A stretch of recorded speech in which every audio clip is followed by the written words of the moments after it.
keluarga geus teu kuat. Ieu urang beak jualeun babagi bae ka rimanya lantaran kakak maneh ibadah ieu mah jadi geus moal usaha moal naon neng bae ku ari nu ka pasar tolol. Ieu pamajikan nu tita ka pasar bego. Ainyana hayang ka Allah ai pamajikan didesek-desekeun ka pasar berangkatna memeh subuh masyaallah. Atuh pan memeh balanja dibalanjaan heula ku batur. Eta nu mantak kamari ieu loba aya nu teu bareng balik di pasar teh salakina. Terus tas subuh teh ngagerokeun pamajikanna. Hades ya, pan saya bangun teu pake calana.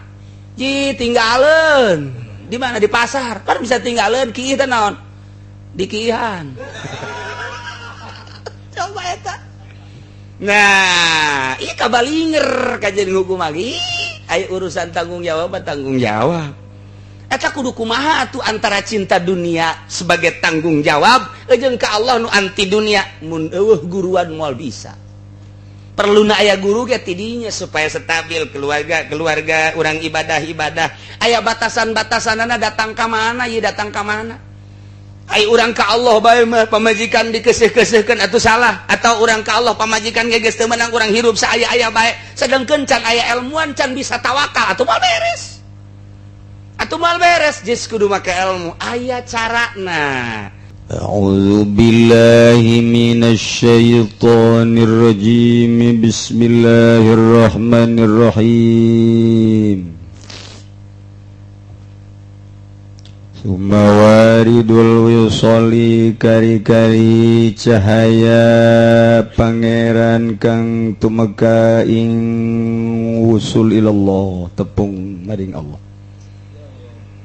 Yakhruju min sijnil akwan maka metu ya wong saking konjara pirang-pirang maujudat mumkinat ila syuhudil mukawin maring ningali ingkang ngawujudaken qad asyara fil hikam lan temen-temen wis nuduhkeun ya Syekh Athaillah ing dalam kitab hikam ila ba'di hadza maring setengah ikilah iki warid faqala maka ngucap ya Syekh Athaillah illa fad aurada alaik ridu do nekaakeun ning atase sira apa alwajud cahaya pangeran kang tumeka maring jero ati liukhrijaka repon yen temetuakeun nyawarid ka ing sira min sijni wujudika saking konjaraan sira atawa saking wujud sira kang kaya konjara ila fadai syuhudika maring lapangan syuhud sira maring syuhud sira kang kaya lapangan ing dalem pada jembare nyaritakeun masalah dunia kawalian nu di mana-mana geus sampurna ngalaksanakeun sulukna ku Allah dibere pagon bae urang suluk bae ku Allah teu dibere mah teu bae ieu mah dipasrahkeun sadaya-daya ka Gusti Allah hese nyaritakeun urusan kawalian lantaran tama anugerah ti Gusti Allah sebab ti orokna keneh geus kanyahoan piwalieun percis kosa kumaha pijawaraeun geus kanyahoan bae jadi lamun pi ulamaeun geus kanyahoan atuh picaloeun ge geus kanyahoan tah ieu teh ku ahli-ahli Allah mah katropong. Nailah mimiti waridul intibah tina sok maksiat nyana kuari hudang ngah cek bahasa Sunda mah kuari jadi osok ibadah ngaji tidinya dimantepkeun deui tuluy datang waridul yaqzah tina goplah kuari jadi selalu ingat zikir langgeng tidinya datang deui waridus sair nalamun datang ka waridul intibah maloba tapi naik kana waridul yaqzah carang naik deui kana waridus sair kudu boga khusus guru komo datang ka waridul wisol ieu mah geus carangna ge carangna deui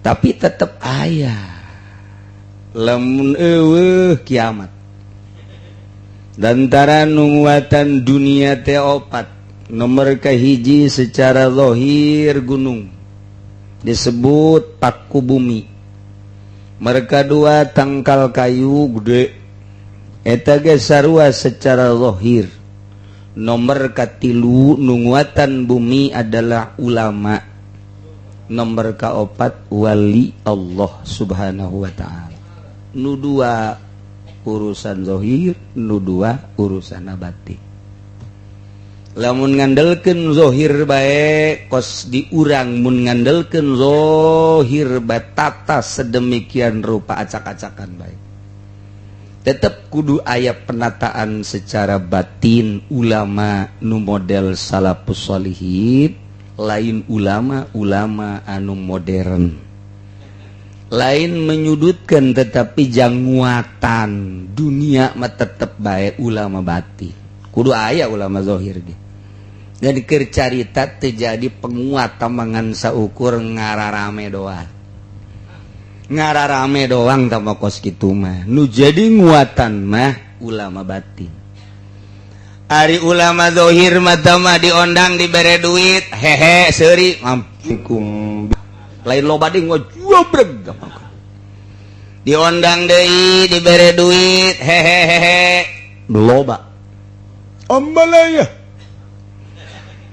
dikondisikan di negara titih dimui pahayang-hayang loba tambah nukos karar itu salah ente jangan rame-rame negara di akhirat nyana nu bakal ditanya pangheulan diulamakeun dikiaikeun dipundak tanggung jawab penuh kelanjutan bangsa jeung umat melalui atas nama ulama. Nu mentek kipu doling geus nyeun sertifikat ulamanya. Aya sertifikasikan. Jadi nu eueuh sertifikatan mah teu dianggap ulama. Teu dianggap. Jadi nu aya sertifikat etalah nu ulama. Salah henteu. Sebab eta mah jang nurunkeun dana kan pod. Dana engke turun kos kitu.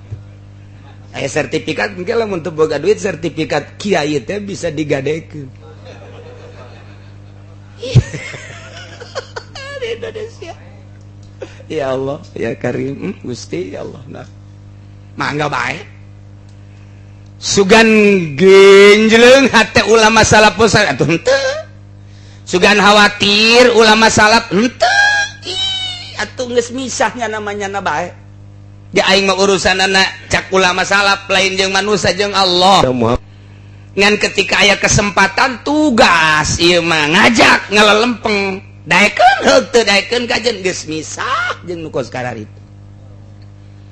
Sugan haya khawatir engkena beusi teh di kiai-kiai emang embungeun di kiai-kiai ieu. Jadi lamun make sertifikat segala rupa geus pohara jasa tama zahirna ge zahirna deui tama sarua jeung melakacang teu diasupkeun ka taneuh. Cek Imam Ghazali dua macem teh lamun melakacang teu diasupkeun ka jero taneuh berarti dua macem hiji dipacok manuk lamun teu dipacok manuk kena banjir anggeus wassalam. Nah, iya bangsa kiai nu boga sertifikat bangsa kiai anu ngajukeun proposal tak ieu mah deuk nanya bae kena banjir apa ku manuk. Ayo coba tuh nyana nu nya jawaban. Nyana nu ngajukeun proposal nyana nu ngomong ku manuk bener pod. Eta kos kitu lain cak kula cek Imam Ghazali kurang kumaha ngajelaskeun Imam Ghazali. Jadi kiai nembrak percis kos melakacang di luhur taneuh henteu diasupkeun ka jero dua macem mun henteu dipacok manuk kotok bebek bawa banjir asana ieu mah banjir kabeh meureun nya banjir ya ulama nu asli mah dibuka taneuhna trek dipelakeun di dinya tutupan deui geus ditutupan di pager batur nyahoan henteu nyaho-nyaho nengtet bae sia deh nengtet jeung nongtot lain deui nongtot mah mun jam 10 Habib entah muka calana nongtot aja nu pamajikan kutangna dibuka nongtot eta mah tapi nu dihandap mah nengtet meureunnya ih kemana bae ngaji kos kitu kurang kumaha Imam Ghazali ngajelaskeun kurang kumaha Syekh Abdul Qadir ngajelaskeun kurang kumaha para wali ngajelaskeun idfan wujudaka fi adil khumul tutupan di taneuh anu sepi ulah keula kanyaoan di kiai-kiai ku batur teh sing hade besi lain kiai komo di wali-wali mah nah wujud anjeun sepikeun ulah haju nyen sertifikat ulah haju daftar jadi MUI ulah haju ngajukeun proposal kamari musola kamarina deui majelis nu kuari pondokan pondok geus kabeh lain pudoli we kabehan jadi dituna ngomong cek kiai ya kaya nu ngaberi anu naon ngaran ngondisikeunana bebeja ka kula kiai anu mah kamari musola terus majelis taklim kuari pondok cenah isukan naon deui hah teu kira-kira Gusti Allah doaku salah teteh kitu henteu salah mangga-mangga teuing ngan eta mah urusanana zahir fikih berarti geus lamun jadi ulama fikih ngaranna ulama dunya geus lamun jadi ulama dunya urusanana ngan sapopoe teh urusanna dunya bae tanggung jawab ditanya engke ku malaikat sia dikiaikeun mohon boga sertifikat aya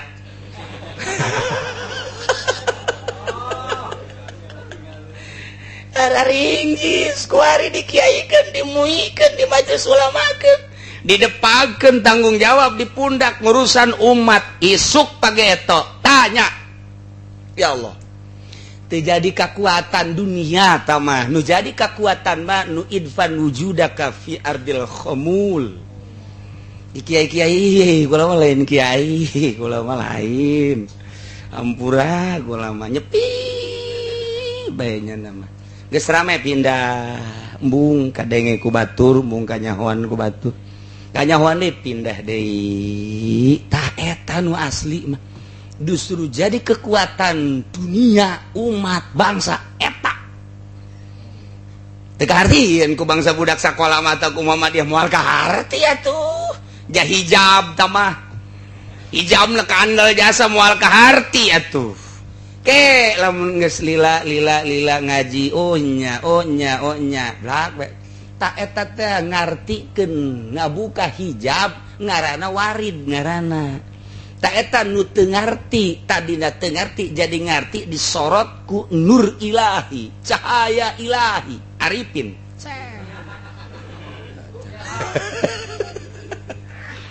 oh tadina teu ngarti jadi ngarti sahana mere ngarti kiai di mana horeng jak kiai ini kadang-kadang kalimpudan satu guru guru henteu nu mereng arti langsung Gusti Allah nyorotkeun sret gamantak lamun aya kiai kemudian hayang manehanana teh dianggap guruna masih keneh angel ka jadi wali nyana ngaku guru mah enggak teh tapi anjeun mah ulah ngaku-ngaku ka murid nu kuarinya ngaku-ngaku ka murid makin loba makin bangga makin loba makin wah timbullah takabur jeung ujub di akhirat engke bakalna nyana diudag-udag murid kuari hayang paloba-loba murid di akhirat lompat ngajauhan murid kuari hayang paloba-loba anak rombongan engke di akhirat lompat tina anak jeung rombongan kuari hayang dibangga-bangga ku anak buah akhirat di akhirat lompat tina anak buah yauma yafirul mar'u min akhihi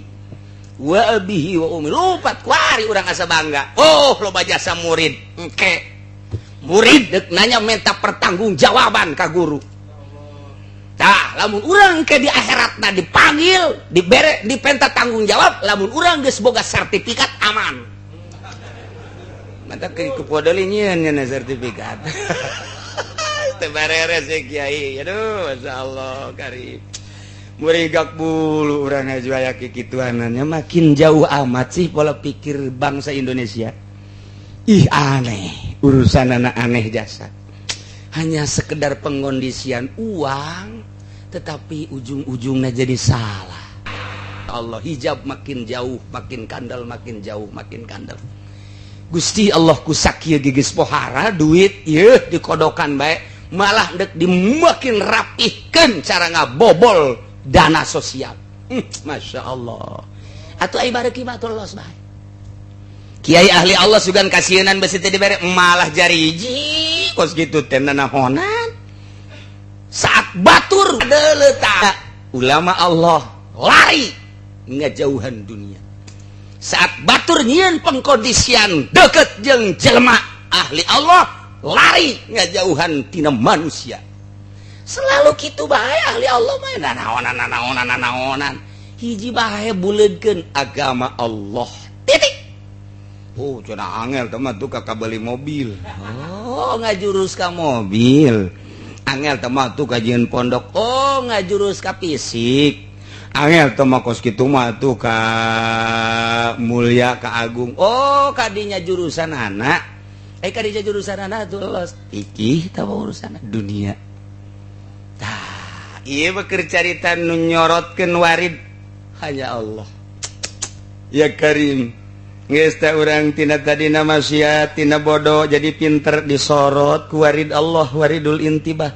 Jadi nyaho pangeran teh Allah horeng. Kangjeng Nabi teh horenganan ieu teh ya Rasul Allah. Para wali teh aya nu diangkap jadi kutub Allah, beuki jero tah, beuki mantep tah sorotan cahaya ilahina. Cet. Timbullah kabita hayanglah urang selalu mengingat Allah. Hudanglah orang tipeting tahajud, salat hajat, salat witir, langsung baca Quran, sholawat zikir, menang saha eta kos kitu nang Allah. Kuari geus dawam jasa la ilaha illallah, la ilaha illallah, la ilaha illallah. Eta teh kadang-kadang ku hawa nafsu. Di mana atuh kuari nu istimewa? Nu istimewa mah aya di diri urang nu teu dikondisikeun ku urang. Naon? Robah mah kadang-kadang dikondisikeun ku urang. Diuk mah dikondisikeun ku urang. Lempang mah dikondisikeun ku urang. Urang bareng ka ditu dikondisikeun ku urang. Naik sepeda, naik motor, naik mobil kadang dikondisikeun ku urang. Jauh teh ka Allah mun masih kundasa kondisi. Aya nu henteu dikondisikeun ku urang tapi terus bae naon napas. Napas urang teh menang Allah. Teu karasa teh ku urang dipake terus napas kaluhur ka handap kaluhur ka handap. Apa urang nyesa nejak kaluhur ha henteu. Urang diuk Allah mah terus bae mere napas kaluhur ka handap kaluhur ka handap. Urang lempang kaluhur ka handap kaluhur ka handap. Urang sare ku Allah mah diterus bae napas kaluhur ka handap kaluhur ka handap. Eta mah nang Allah langsung ngondisikeun. Datang ajal tah mah urusan Allah. Nah, ahli toriko di mana enggeus luhur tina jahar kana kopi sesuai jeung latifah kuari zikir napas. Jadi zikir napas teh lain hayuh ku urang kumaha nuturkeun Allah mere napas ka urang nuturkeun eta sok geura ge napas ka luhur ka handap Allah Allah lain ku urang di kondisi Allah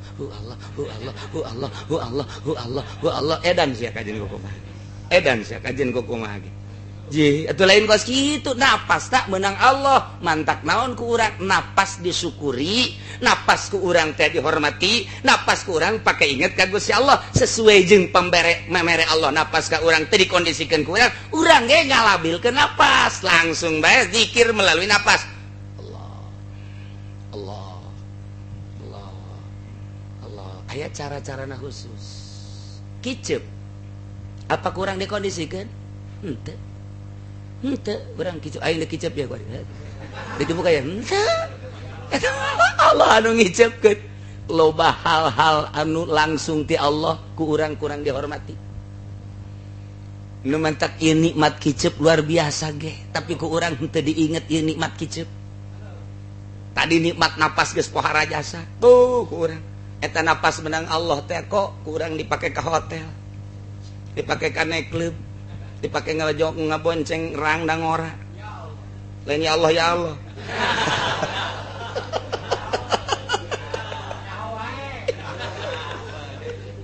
Eta napas dan Allah dipakai nonton main bola.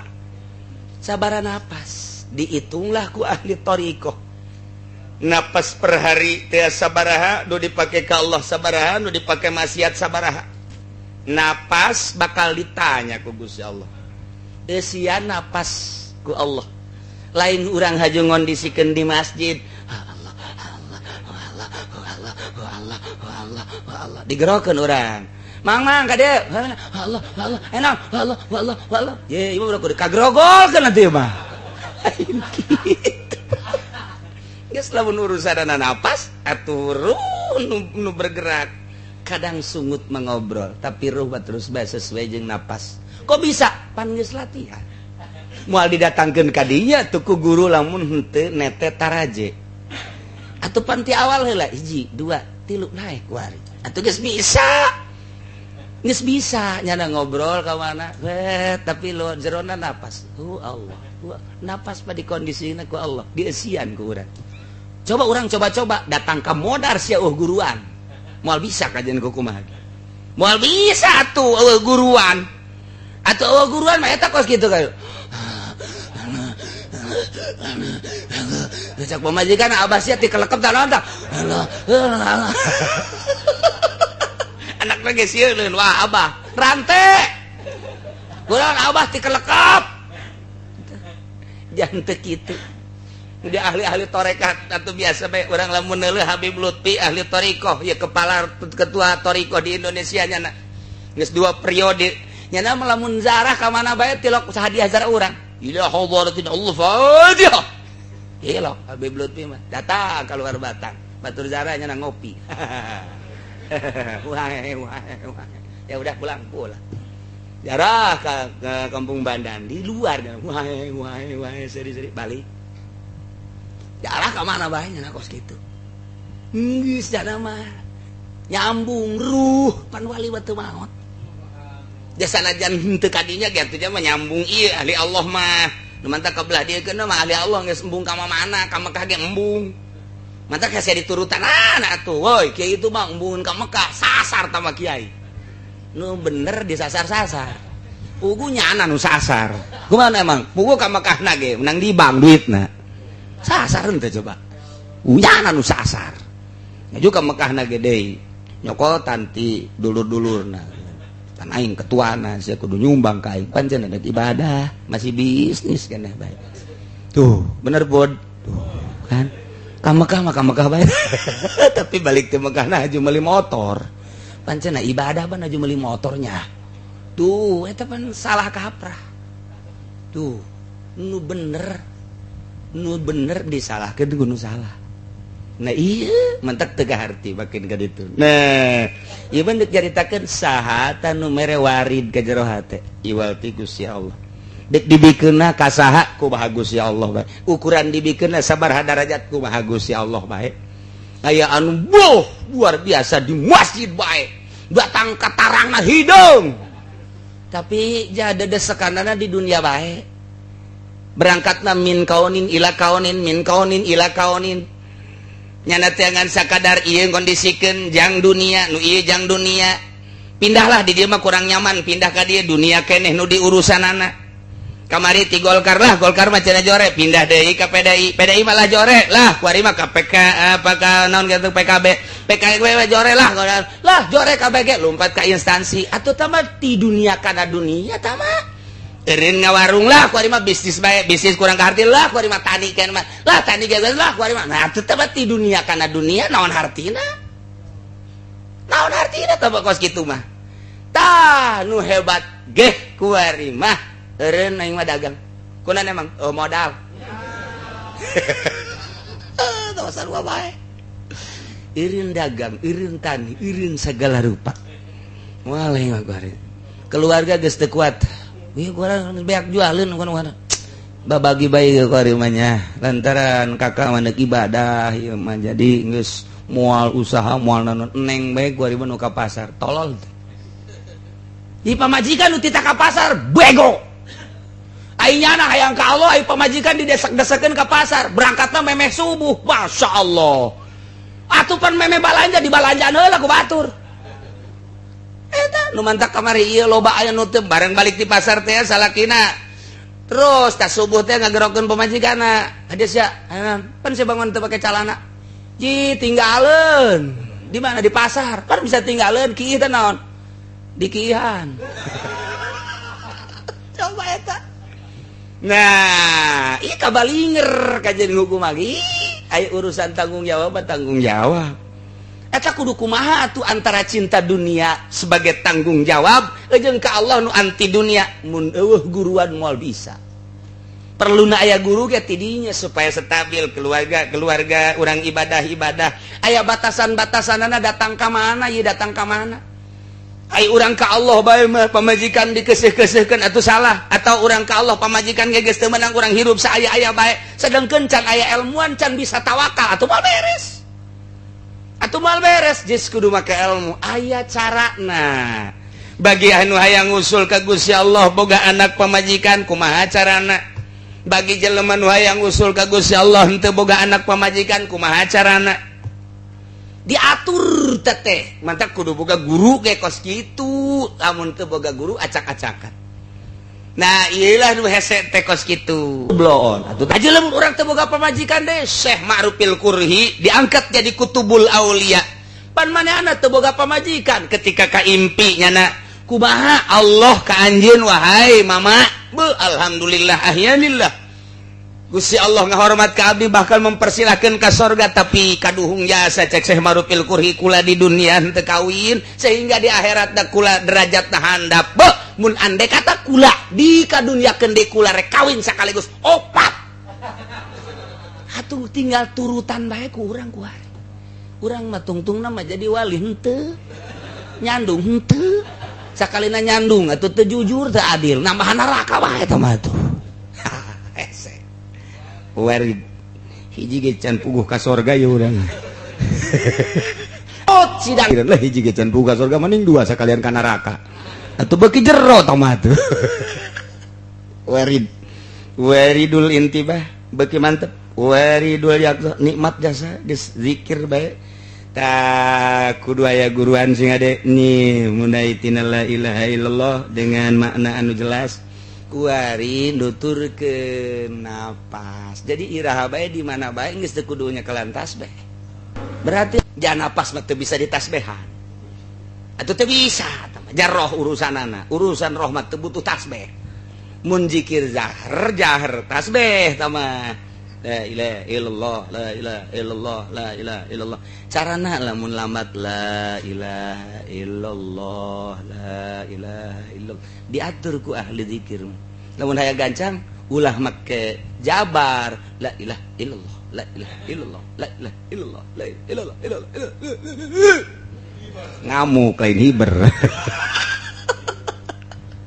aya cara geus lamun anu boga guru mah ngeunaheun bae oh kos kitu ieu mah dek zikir loba tapi karagok urang nuturkeun la ilaha illallah la ilaha illallah la ilaha illallah la ilaha illallah la ilaha kabet aing ngadengena aya dicepetkeun mah lain kitu la ilaha illallah la ilaha illallah la ilaha illallah la ilaha illallah la ilaha jadi jelas ngeunaheun nu nuturkeun ngeunaheun nyanana ge ngeunaheun tah pas ieu mah pandek zikir loba 1000 tapi teu puguh nu nuturkeun ge mah jakagok ieu tungtungna mah atuh nyana-nyana zikir nyana-nyana ngarokok kunaon sia ngarokok pan ge zikir puyang ngadengena puyang teu ngeunaheun moal ngeunaheun sebab teu puguh guruna nah jadi kadege bae kurang kayahoan cara geus ku guru zikirna tah mana kudu lambat mana kudu cepet aya aturanana urang ge dik sorangan we sorangan hayang cepet ye ngejar target ye wah ye hayang dikejar ku urang ye 5.000 waktu udah sakean lalu mun dilambatkeun moal bisa la ilaha illallah la ilaha illallah atuh teh ngariung kos kitu mah dewe disiapkeun silana sesuai jeung aturan matana perem pengen nundutan anak sih. Aduh, pacar nama loba bae zikir horengan nundutan. Tah, kuari mah sesuai jeung napas. Atuh sesuai jeung napas mah kumaha cai ngalir.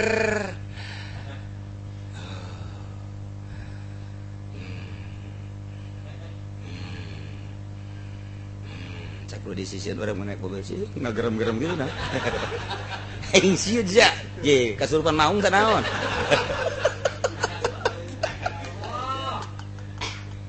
Atuh baru kaharti. Baru kaharti jajan keur zikir jeung terus apa geus datang kana ruh mah, geus datang ka ruh. Pan berarti geus tapakur jeung muraqabah. Geus mata teh Gusti abdi ieu mata meunang ti Gusti titipan ti Gusti. Kuari didelekeun ka makhluk-makhluk Gusti. Ku abdi ditingali makhluk Gusti di dinya teh panciptaan Gusti. Ku abdi nu kadeuleu makhluk Gusti padahal di jerona aya kudrat Gustian. Ta ieu mata teh cungcang cingceung kabeh ahli zikir mah coba ge deuleu ge.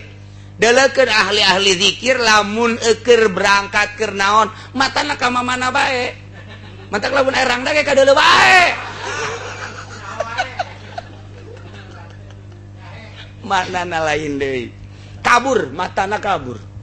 Coba perhatikan ahli-ahli zikir mata kabur. Eta teh bari napas hu Allah ieuna tadi tapakurkeun tah dimuraqabahkeun makhluk Allah kadeuleu melalui mata. Itulah ciptaan Gusti mata abdi ciptaan Gusti kuari dideuleukeun ka makhluk Gusti di dieu aya gerak Gusti di ditu aya gerak Gusti intina aya kudrat jeung iradat Gusti mata teh ka kudrat iradat Gusti nu kadeuleu gunung di jero gunungna aya kudrat Allah nu kadeuleu diakurkeun jeung zikir napas pan ongko zikir napas tapi neuleukeun jalan bae. Wih, Allah, wih, rangda bagus amatnya.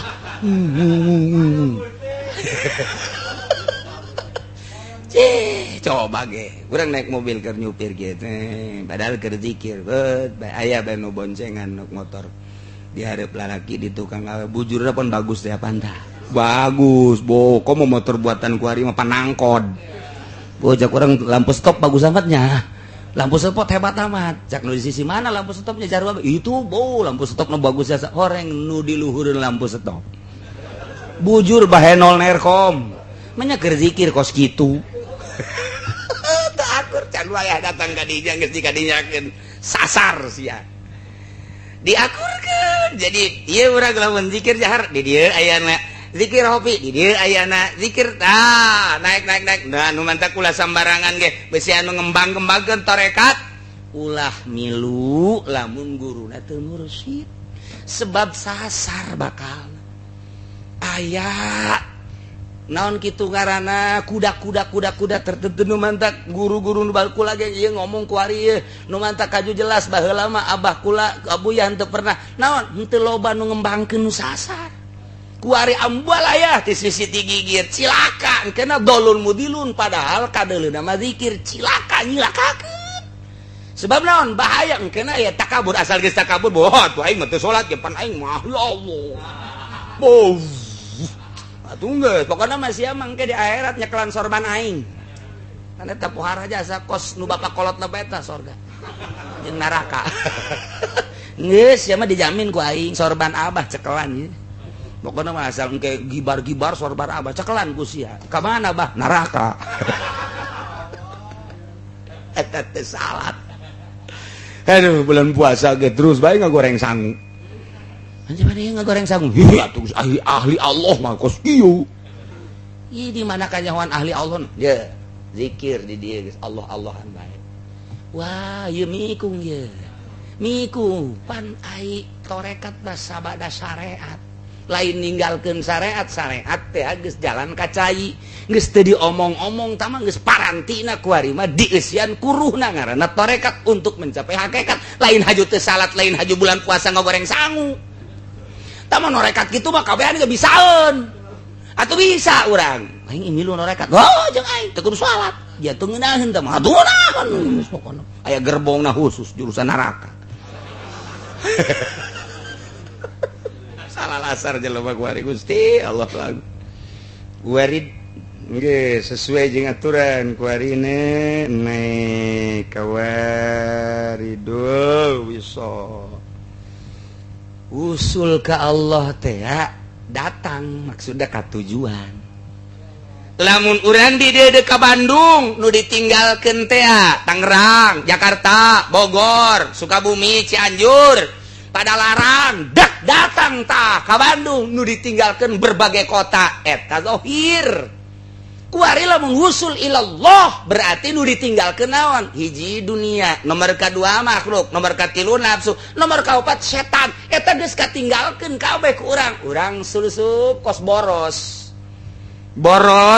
teh mun pare tah set dicabut kurang polonyon boros ngaranna kos gitu budak angon baheula kos gitu kita ulah ngaboros bae sebab naon sebab beukeur ieu mah hese korupsi didinya korupsi na cenah jadi enggak boros ieu ge urang teh dicabut polonyon saha nu bisa lamun lain ku Allah waridul wisolna nang Allah sebab naon nyana teh dibimbing mimiti ku guru diarahkan ku guru anusia supaya naon dek dikaallahkeun lain kepentingan guru anukeun datang ka seseleh terus bae bil amwal wal anfus harta jeung awak dikerahkeun pake ngahidmat ka guru kos jang kepentingan guru lain hartana dah beli eta tah bangun eta asal ulang seseleh bae geus batal awak urang anukeun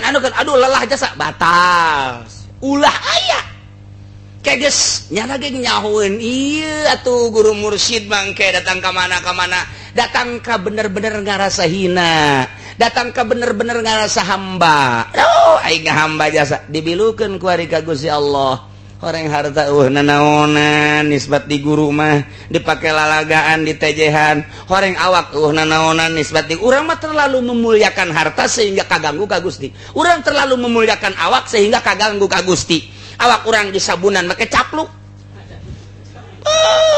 sabunan dan sebagai ngaca gulak mending mung kasep deres kasep mangasa ge jorek ngaca 2 jam setengah terlalu memuliakan awak Allah tinggalin di ilmu tarekat teu kos kitu kumaha aya na bae kuari geus ngahamba jasa ka Gusti ditungguan segala rupa ge waktu-waktu salat waktu puasa waktu zikir dan geus eueuhan kuari patulah patali jeung dunia eueuh tai kuku nisbat dinya nama dunia teh makhluk tai kuku nisbat dinya nama dek uca-acok kumaha ge janawa kos gunung bekal jibal ditincakan kumaha dipaculan kumaha gunung angger be gunung bae ditaekan ku budak letik ditaekan ku nu geulis ku nu goreng ku aki-aki ku nini gunung bae tah lamun geus jadi Allah teh kos kitu tah diomongkeun ih angger bae dipuji ih angger bae ihsan wal isaah nya nama nyana bae geus karak dirinya polonyon ninggalkeun dunia makhluk nafsu jeung setan nu aya Allah ngaranna wisol jadi berarti kuari geus usul ka Gusti Allah hirup babarengan jeung urang tapi nya geus teu kaganggu ku dunia hirup babarengan jeung makhluk tapi makhluk geus eueuh di hatenya hirup babarengan jeung kenikmatan anu sok dipicuna ku syahwat nya geus eueuh syahwatan syahwat eta nah kuari mah setan nu biasa ngagoda justru ku nyana kadeuleuan setan moal ku Imam Syafi'i ditojok setan moal ku Syekh Abdul Qadir diome setan teh Syekh Abdul Qadir mah setan teh apan mah awak kadinya mawa dahareun aju jadi naon garah pernah jadi cahaya Abdul Qadir maneh zikir bae kula pangeran mana pangeran yeuh aja dek naon di pangeran ngluntal lentok ka dieu cek Abdul Qadir dek silaturahmi ka kula pangeran mawa tas naon di pangeran naik pangeran setan geus ngageter-geter dirinya lain kitu maneh berang peuting ka kaula terus bae ibadah geus bae Abdul Qadir kuari mah maneh geus dimerdekakeun ulah salat goblok sia ka dieu sia ditampili sia kuaring ditampili ku Abdul Qadir ajur setan kerasa sia ku aing sia aing digoda ku sia setan bisa kitu atuh urang mah kakarak datang lurah bae ge nyaputnya tanda tangan bae eta padahal juri eta juri malah urang ngajukeun deui itu encan datang ka haji nih mah sug-sugan bae sekaligus jauh jasa setan kadeuleu ku para wali Allah mah diome setan lantaran ku Kanjeng Nabi na di ditu pan setan pernah ditalian di syariah di tihang setan teh ditalian ku Kanjeng Nabi kadeuleu berarti ku Kanjeng Nabi setan teh ditalian di tihang cak Kanjeng Nabi aula henteu beusi ngaleuwihan dulur kaula nu ngaran Kanjeng Nabi Sulaiman kukula diseret ngan Kanjeng Nabi Sulaiman tiapan pernah nyarita moal aya nu ngaleuwihan ti kula ti karajaan mas sebab setan jin nurut ka kaula padahal kula ge bisa tah ditalian ngan kulantaran beusi ngaleuwihan dulur kula menghormati kana ucapanana dilepaskeun ku Kanjeng Nabi di atuh urang mapan setan nararumpak di ceuli narumpak di pundak aja urang mah nyeun peternakan setan pan urang mah atau peternakan setan orang mah loba di imah peternakan setan di kantor peternakan setan di warung peternakan setan di mobil peternakan setan HP aya bugilan peternakan setan atuh boro-boro HP batur Habib HP teh HP jeung seri teh lah bae HP Habib Rozak ya urang bulean teu make calana blon teh coba aduh atuh kobon Haji Pudolit Karim setan urang mah dijieun peternakan nah jadi urang lamun nyaritakeun bab kawalian urang teh isin lantaran ulang asa diketrokan bae benerna urang teh benerna nah lamun urang ngarasa teu bener berarti urang teh bener-bener ngarasa salah lamun ketika urang nyaritakeun kos kitu tapi bisa anan teu ngarasa bener urang beuki takabur ka Gusti Allah ieu urang kakarak sakieu bae ge geus asa benerna jasa nyaritakeun dunia urang cinta dunia can akur nyaritakeun pepegatan jeung jelema malah nyieun jaringan urang mah nyaritakeun jeung nafsu malah nambah jadi nu bener jeung urang mah berarti urang jauh keneh jasa nailah warid wisol sahapi jelemaanana nu kaluar min sijnil aqwab ila suhudil mukawwid kaluar tina maujudat mumkinat neuleuh kana nu ngawujudkeun alam sakumaha Kanjeng Nabi Sulaiman dibukakeun tadi ya Karim Masya Allah nuri Ibrahim malakutas samawati wal ya ada dikasapkeun ku Gusti Allah dibukakeun blak kadeuleu kabeh bumi dibukakeun blak kadeuleu ka maha sagalana Gusti Allah urang mah pan kuaring ngare urang nyebut Allahu Akbar akbar Allah teh can kabayang ku dieu sebab naon sebab urang mah make ikhtiar tapi lamun jelema geus teu make ikhtiar geus asa ku Allah dikendalikeun ku Allah urang teh ayeuna mah kitu diaping jadi nanaon teh lain urang nu berangkat nang Allah eta kan mindahkeun kitu teu sambarangan bohes eta bisa dihayal kos kitu mata mah kumaha wurudna warid ti Gusti Allah bae nah ieu lah keur carita warid ka hiji warid ka dua warid ka tilu warid ka Allah nang Allah kabeh ge ketika urang dienolkeun nyanggakeun sadaya-daya kumaha eta kuncina tilu